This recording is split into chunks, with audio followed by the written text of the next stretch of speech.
Solid-state chemistry is a fascinating subject that deals with the study of solids and their properties. It forms a crucial part of the Class 12 Maharashtra State Board Chemistry syllabus, as well as other boards, including IIT/NEET and various CETs, to help students grasp the concepts effectively. Ignited Minds Tutorials has uploaded a comprehensive series of videos on this topic. These educational videos cover various aspects of solid-state chemistry, including crystal lattice structures, unit cells, types of solids, and their properties. The tutorials also delve into topics like close packing, voids, imperfections, and defects in solids. With clear explanations and examples, students can deepen their understanding of this important subject. Solid-state chemistry plays a crucial role in different scientific fields, including materials science, semiconductor technology, and drug design. Understanding the basic principles of solid state helps students explore these diverse areas and opens up numerous career opportunities. By watching these video tutorials on solid state chemistry, students can enhance their knowledge, improve their problem-solving skills, and be well prepared for their board exams, entrance tests, or competitive exams like IIT and NEET. Ignited Minds Tutorials' dedication to providing quality education through their online platform ensures that students have access to reliable and comprehensive learning resources.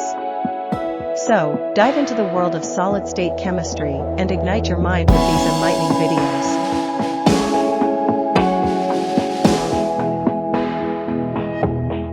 Okay so बच्चा party अपन कर रहे थे भाई साहब solid state, और solid state में भाई साहब MCQs. Ionic solids are formed due to force of attraction between ions of same charge.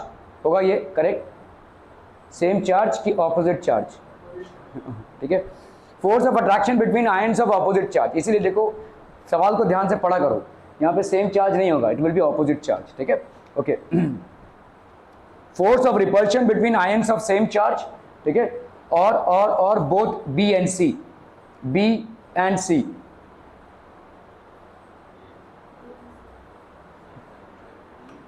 Opposite charge attraction, same charge repulsion. क्या ऐसा होगा? So both B and C होगा. देखो कैसे. ठीक है, लेट्स लुक एट दिस. मतलब आपका भाई साहब आयनिक सॉलिड है, सोडियम क्लोराइड है. ठीक है, सोडियम क्लोराइड. अभी ये पॉजिटिव चार्ज है, ये आपका नेगेटिव चार्ज है. तो ये क्या हो गया भाई साहब? Force of attraction between ions of opposite charge. ये तो हो गया भाई साहब. ठीक है, now force of repulsion between ions of same charge. Same charge के रिपल्शन की वजह से भी होता है. ठीक है, जैसे जैसे समझो भाई साहब यहाँ पे आपका सोडियम का जो ये है, क्या कहते हैं अपना एटम है, तो ये तो पॉजिटिवली चार्ज रहेगा, मतलब जो न्यूक्लियस है वो पॉजिटिवली चार्ज है, आजू बाजू क्या है? नेगेटिव चार्ज है. ठीक है, क्लोरीन का जो सेंट्रल एटम होगा वो पॉजिटिव, मतलब जो आपका न्यूक्लियस होगा वो पॉजिटिव चार्ज होगा, और ये इलेक्ट्रॉन्स होंगे. तो क्या इन इलेक्ट्रॉन्स में रिपल्शन होगा? होगा भाई साहब. क्या इन प्रोटॉन्स में रिपल्शन होगा? न्यूक्लियस में रिपल्शन होगा? होगा भाई साहब. ठीक है, सो इसीलिए it will be due to force of attraction between the opposite charges and force of repulsion between ions of same charge. ठीक है, आयंस ऑफ सेम चार्ज मतलब ये आपके आयंस ऑफ सेम चार्ज है, ये और ये और ये और ये, तो इसके लिए बोथ बी एंड सी हो जाएगा. ठीक है, okay. Arrangement of ions in ionic solid depends upon size of atom, charge of atom, polarization of anion, all of the above. देखो आपने देखा कैसे अरेंज थे. ये आपका कटायन अनायन, कटायन अनायन, यहाँ पे कटायन है, इधर अनायन. ऐसे अगर हम जाएंगे, ऐसे अगर हम जा रहे, ऐसे जा रहे हैं तो अनायन, फिर कटायन, ऐसे है ना भाई साहब क्यूब में. ठीक है, ओके. तो किस पे डिपेंड करेगा? एक छोटा एक बड़ा, एक छोटा एक बड़ा, ऐसा. It will depend upon the size of the atom. ठीक है, चार्ज ऑफ द एटम. क्या क्या चार्ज है भाई साहब? क्योंकि कटायन और अनायन के चार्ज पे डिपेंड करेगा ही. आयनिक सॉलिड है, कितना स्ट्रांगली ये चार्जेस अरेंज रहेंगे within the crystal lattice, that will depend upon the charge. ठीक है, what else? Polarization of the anion, मतलब कितना पोलराइज हुआ है, कितना नेगेटिव चार्ज है, इन सब पे डिपेंड करेगा. ठीक है, so ideal scenario is all of the above. ठीक है, okay. Ionic solids are hard, brittle, non-conductors of electricity in aqueous solution, both A and B. Ionic solids are hard, brittle, ये भी सही है. Non-conductors in aqueous solution, ये गलत है. आयनिक solids will conduct electricity in aqua solutions. Aqua solution में वो electricity को कंडक्ट करेंगे। दो चीजों में, एक तो भाई साहब मोल्टेन और फ्यूज्ड स्टेट में, मोल्टेन या फ्यूज स्टेट में वो इलेक्ट्रिसिटी कंडक्ट करते हैं, और एक्वस सॉल्यूशन में वो इलेक्ट्रिसिटी कंडक्ट करते हैं। इन दोनों स्टेट्स में वो करते हैं, तो एक्वस सॉल्यूशन में वो इलेक्ट्रिसिटी कंडक्ट करेंगे, ठीक है। तो दिस इज रॉन्ग, तो both A and B would be the correct option. On application of shear force ionic solids slide over each other are fractured, shows no effect, both A and B. तो yes, अगर shear force रहेगा, मतलब एक level के ऊपर ऐसा ऐसे अगर आपने shear फोर्स लगाया तो फ्रैक्चर हो जाएगा, ये डिसऑर्गेनाइज्ड हो जाएगा, ठीक है। They will slide over each other and they are fractured as well, तो बोथ ए एंड बी होगा ये, ठीक है। मेटालिक सॉलिड्स, अभी हम मेटालिक सॉलिड्स की बात करेंगे। तो मेटालिक सॉलिड्स में सब के सब आपके पॉजिटिव आयंस होंगे, है ना। This is basically a metallic solid, ठीक है। ओके, सो मेटालिक सॉलिड में ये आपके सारे मेटल एटम्स हैं, all these are basically metal atoms. This metal atom consist of electrons, ठीक है। इसमें इलेक्ट्रॉन्स होंगे भाई साहब। सारे मेटल एटम्स में पॉजिटिवली चार्ज न्यूक्लियस होगा और उसके इर्द गिर्द घूमता हुआ इलेक्ट्रॉन्स होगा, ठीक है। So these will be metal atoms and the electrons around them, ठीक है। Energy required to remove the most loosely bonded electron from the valency shell is known as ionization potential. देखो सोडियम है, ये आप पढ़ चुके हैं बेसिकली, सोडियम है, ठीक है। सोडियम में क्या स्ट्रक्चर है, 281। इस एक इलेक्ट्रॉन को सोडियम खोना चाहता है क्योंकि इसको स्टेबल इलेक्ट्रॉनिक कॉन्फ़िगरेशन मिल जाएगा, तो इसीलिए वो चाहता है कि कोई लेकर जाए भाई साहब, ठीक है। तो what is ionization potential? Ionization potential is the amount of energy that you need to give a sodium atom so that it gets rid of this one electron, ठीक है, and becomes stable. So what is ionization potential? The amount of energy required for an electron of sodium to escape its orbit, ठीक है। So electron, तो energy required to remove the most loosely bonded electron from the valency shell of isolated gaseous atom is known as ionization potential. ये होता है आपका ionization potential, ठीक है। Metals की आयनाइजेशन पोटेंशियल लो होगी क्योंकि वो तो तैयार बैठे हैं कि उनसे इलेक्ट्रॉन निकले, they are basically ready when the electron escapes out from them, ठीक है, दे आर ऑलरेडी रेडी। तो आपका मेटल एटम में they are already ready. Since metals have low ionization potential they lose electron easily, तो ये आराम से इलेक्ट्रॉन्स को खोएंगे, ठीक है। So since they have low ionization potential they will lose electron, ये देखिए आपके पास इलेक्ट्रॉन्स लूज करेंगे, ठीक है। ओके, मेटल आयन, तो ये जो बचता है इलेक्ट्रॉन्स के जाने के बाद उसको अपन क्या बोलते हैं, मेटल आयन और kernel, that is known as the kernel. Kernel means positively charge. So what remains after the exit of electrons, ठीक है, इन अ मेटल स्ट्रक्चर और lattice is known as the kernel, ठीक है, इसको अपन kernel बोलते हैं। Okay, free electron, delocalize electron and mobile electron, जो भी आप बोलना चाहें इसको। ये इलेक्ट्रॉन्स फ्री हो गए अपने एटम से, डीलोकलाइज्ड हो गए अपने एटम से भाई साहब, डीलोकलाइज हुए हैं, या मोबाइल इलेक्ट्रॉन से, मतलब जो मूव हो सके वैसे इलेक्ट्रॉन से, ठीक है। दीज आर फ्री, डीलोकलाइज और मोबाइल इलेक्ट्रॉन्स, ठीक है। तो यहां पे क्या एक समुंदर मिल जाता है आपको इलेक्ट्रॉन्स का, सी ऑफ फ्री इलेक्ट्रॉन्स, ठीक है। So the constituent particles in the metallic solids are metal ion and free electrons. तो इसका मतलब अपन क्या बोल सकते हैं, किसी भी मेटल एटम में, ठीक है, there will be positive charges and free electrons. ये इलेक्ट्रॉन्स मूव हो सकते हैं, फ्री इलेक्ट्रॉन्स बोल सकते हैं, डीलोकलाइज इलेक्ट्रॉन्स बोल सकते हैं, या मोबाइल इलेक्ट्रॉन्स बोल सकते हैं। So what are the constituent particles in the metallic solids, metal ions and free electrons, metal ions and free electrons, ठीक है। ओके, तो आपका देखो ये मेटल आयन जो है, ठीक है, there is basically sea of electrons. तो ये जो इलेक्ट्रॉन है, ठीक है, सो इलेक्ट्रॉन बेसिकली निकलता है यहाँ से। The constituent particles in metallic solids, metal ion and free electrons, the force of attraction between the kernel that is positively charged and free electrons is called metallic bond. ये जो force of attraction होता है, ठीक है, between positively charge between positively charged particles and metallic ions, this is known as a metallic bond. अपन इसको क्या बोलेंगे, metallic bond. Are we clear? Okay. They are good conductors of heat and electricity. तो ये आपके भाई साहब good conductors of heat भी हैं as well as electricity भी हैं. They are good conductors of heat and electricity. They are hard, ठीक है, hard हैं भाई साहब. Malleable. What do you mean by malleable and ductile? देखो malleable होता है the property of मेटल्स की जो प्रॉपर्टी है, ठीक है, to be beaten up into sheets, पीट पीट के इनको शीट्स बना सकते हैं, इनटू शीट्स। आपने मेटालिक शीट्स देखे होंगे, पीट पीट के लोहा भाई साहब, अगर एक चौक को आप पीटने जाएंगे वो टूट के बराबर हो जाएगा, ठीक है। किसी ग्लास को आप पीटने जाएंगे भाई साहब चकनाचूर हो जाएगा। So the property of metals to be beaten up into sheets that is known as malleability. And ductility क्या होती है? द मेटल की property to be drawn into wires, to be drawn into wires, to be drawn into wires is basically the property of metals. Clear है, समझ में आ रहा है ये, ठीक है। So they are hard, malleable and ductile. तो हम बता सकते हैं कि मेटल सॉलिड्स में क्या होता है, एक कर्नल होता है और सी ऑफ इलेक्ट्रॉन्स होते हैं। Metallic ions and sea of electrons, they are good conductors of heat and electricity. क्यों गुड कंडक्टर्स हैं? Because they have a sea of mobile electrons. Mobile electrons मतलब जो मूव हो सकें, they have a sea of mobile electrons. ये आपके free electrons हैं और कंडक्टेंस के लिए यही रिस्पॉन्सिबल होते हैं। They are basically the ones which are responsible. They are hard, malleable and ductile. They have high melting point and boiling point. इनका मेल्टिंग पॉइंट और हाई बॉइलिंग पॉइंट हाई क्यों होगा? पॉजिटिव और नेगेटिव एक साथ है ना भाई साहब, इन दोनों में अच्छा खासा फोर्स ऑफ अट्रैक्शन है, तो इसलिए इसको तोड़ने के लिए आपको हाई अमाउंट ऑफ एनर्जी देना पड़ेगा। लो आयनाइजेशन पोटेंशियल होगा इनका, याद रखिएगा, इनका आयनाइजेशन पोटेंशियल लो होगा, ठीक है। Okay, they possess lustre and colour. Metals की जो प्रॉपर्टीज आपने 7th 8th में पढ़ी थी वही है, ठीक है। इनमें एक चमक होती है, इनका एक कलर होता है, इनमें सोनोरिटी होती है, अगर इसको आवाज करेंगे तो आवाज आएगा, ठीक है, सोनोरस होता है, लस्टर, कलर, ठीक है। Okay, metallic solid consist of, what are they consisting of? Metal ion, kernel, mobile electron, all of these, simple, all of these, metal ion, kernel, mobile electron, all of these.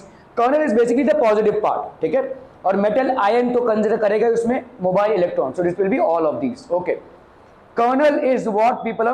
Metal ion, free electrons, metallic solids, both A and C. Kernel will be what people? Metal ion, जो metal का ion होगा, जो positive part होगा, that will be the kernel. Okay, which is not a property of metallic solid? Lustrous, क्या ये होगा?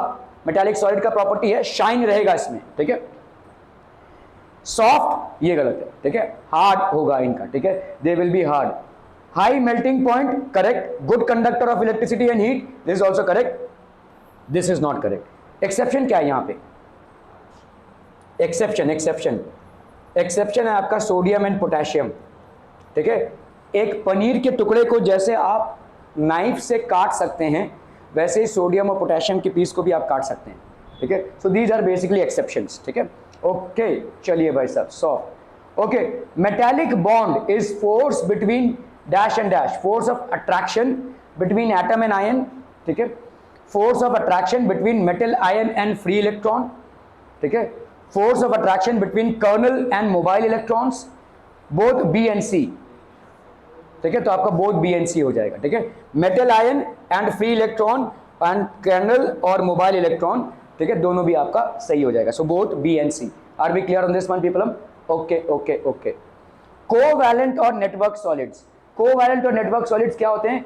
These are non metal crystalline solids from the formation of covalent bonds between the adjacent atoms throughout the crystal, ठीक है।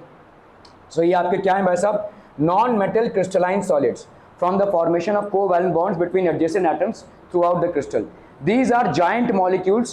Covalent bonds are strong and directional. ठीक है, ये non-metal crystalline solids हैं, non-metal crystalline solids from the formation of covalent bonds between adjacent atoms to the crystal. तो covalent bonds बन रहे हैं भाई साहब, एक एटम A है और एक एटम B है, इन दोनों के बीच में किस तरीके का बॉन्ड बन रहा है? कोवैलेंट। कोवैलेंट मतलब क्या हो जाएगा भाई साहब? शेयरिंग हो रही है इलेक्ट्रॉन्स की, शेयरिंग ऑफ इलेक्ट्रॉन्स। ऐसा नहीं हो रहा है कि एक एटम में से इलेक्ट्रॉन जा रहा है, दूसरे एटम में इलेक्ट्रॉन आ रहा है, शेयरिंग ऑफ इलेक्ट्रॉन्स हो रही है, ठीक है। जाइंट मॉलिक्यूल्स हैं ये। Covalent bonds are strong and directional, strong होते हैं और डायरेक्शनल होते हैं। डायरेक्शनल मतलब क्या हो जाएगा? देखो, समझो भाई साहब, आपका एक कंपाउंड है A और एक एलिमेंट है B, इन दोनों के बीच में शेयरिंग ऑफ इलेक्ट्रॉन्स हो रही है, तो ऑब्वियस सी बात है दोनों की इलेक्ट्रोनेगेटिविटी में डिफरेंस होगा, एक ज्यादा इलेक्ट्रोनेगेटिव होगा, एक कम इलेक्ट्रोनेगेटिव होगा। जो ज्यादा इलेक्ट्रोनेगेटिव होगा वो शेयर्ड पेयर ऑफ इलेक्ट्रॉन्स को अपनी तरफ खींचेगा, जिसके वजह से B में क्या हो जाएगा? स्लाइटली नेगेटिव चार्ज, और A में क्या हो जाएगा? स्लाइटली पॉजिटिव चार्ज, ठीक है। क्लियर है? कोवैलेंट बॉन्ड्स आर स्ट्रॉन्ग, तो यहां पे ये बॉन्ड क्या है? डायरेक्शनल है, द बॉन्ड्स आर डायरेक्शनल, ठीक है। These solids are very hard and brittle, तो बहुत हार्ड होते हैं और ब्रिटल भी होते हैं, they are very hard as well as brittle, they have extremely high melting points and may decompose before melting, तो इनका जो मेल्टिंग पॉइंट होता है वो एक्सट्रीमली हाई होता है, ठीक है, दे have extremely high melting points and may decompose before melting, उसके पहले ही भाई साहब ये डिकम्पोज हो जाएंगे, ठीक है, बिफोर मेल्टिंग, ठीक है, उसके पहले ही भस्म हो जाएंगे कोवैलेंट सॉलिड्स में। ओके, कोवैलेंट और network solids, they are insulators and do not conduct electricity, ठीक है, डायमंड हो गया, सिलिकॉन कार्बाइड हो गया, इस तरीके के भाई साहब आपके क्रिस्टलाइन स्ट्रक्चर में ये इन्वॉल्व होते हैं, ठीक है। Network structure of diamond, graphite is soft solid conductor of electricity though it is a network solid, तो एक एक्सेप्शन है ये भाई साहब, ठीक है, ग्राफाइट आपका सॉफ्ट है और कंडक्टर ऑफ इलेक्ट्रिसिटी भी है, वो इसलिए है क्योंकि ग्राफाइट में जो कार्बन का अरेंजमेंट है वो लेयरिक है, एक के ऊपर एक लेयर है, और इन लेयर्स के बीच में स्पेस बन जाता है और इस स्पेस में इलेक्ट्रॉन्स मूव कर सकते हैं। So by the arrangement of graphite layers one above the other, ठीक है, you get a lot of space between the layers because of which the electrons are almost free to move through them, ठीक है। So free electrons in graphite are responsible for good electrical conductivity of graphite. Graphite has layer lattice structure which is responsible for its lubricating nature. आपने देखा रहेगा आपकी bike की servicing में या ये जो शटर्स हैं इनकी सर्विसिंग में ग्राफाइट लगता है क्योंकि ग्राफाइट लुब्रिकेंट है, ठीक है, वो मतलब स्मूथ बनाता है सरफेसेस को, ठीक है, तो उसका एक लेयर दूसरे लेयर के ऊपर कंटिन्यूसली स्लाइड हो पाता है, इसलिए वो लुब्रिकेंट है, ठीक है। Graphite has a layer lattice structure which is responsible for its lubricating nature and higher temperatures and due to strong covalent bonds among carbon atoms, ठीक है। तो स्ट्रक्चर ऑफ ग्राफाइट अगर आप देखोगे ये आपका स्ट्रक्चर ऑफ ग्राफाइट है, देखो लेयरिक अरेंजमेंट है, दीज आर ऑल व्हाट पीपलम, दीज आर लेयरिक अरेंजमेंट, ठीक है, ये आपका हो गया भाई साहब layered arrangement of graphite, this is layered arrangement of graphite, ठीक है, क्लियर है, ओके। सो इसके बीच में ये जो स्पेस है, ये जो स्पेस है इसमें इलेक्ट्रॉन्स मूव कर सकते हैं और इसीलिए graphite is a good conductor, इसीलिए ग्राफाइट गुड कंडक्टर है। In spite of being a network और a covalent solid it should not be conducting electricity, however here it is both soft as a lubricant and conducts electricity as well. This is all due to its layeric arrangement, इस तरीके का layeric arrangement, ये सारे जितने भी carbon atoms हैं वो इस तरह से लेयर्स में हैं, ठीक है, तो लेयरिक अरेंजमेंट की वजह से ये एक्सेप्शनल प्रॉपर्टी बनती है। तो यहाँ पे देखो इस तरीके का बॉन्डिंग है, लेकिन इस तरीके के बॉन्डिंग के बीच में they form layer by layer, layer by layer, so यहाँ पे ये सारे लेयर्स हैं, ठीक है। और probing the structure of solid, X-ray crystallography, X-ray diffraction studies of crystal lattice gives a detailed crystalline structure of crystalline solid. The regular arrangement of atoms and molecules in crystal act as transmission grating to X-rays was proposed by M1 इस जरूरी नहीं है ये, ठीक है, Bragg, ठीक है, Bragg का इक्वेशन है बेसिकली। अ क्रिस्टल, बेसिकली आपका जो क्रिस्टल होता है, ठीक है, हाउ इज इट अरेंज्ड, एक क्रिस्टल का अरेंजमेंट क्या होता है।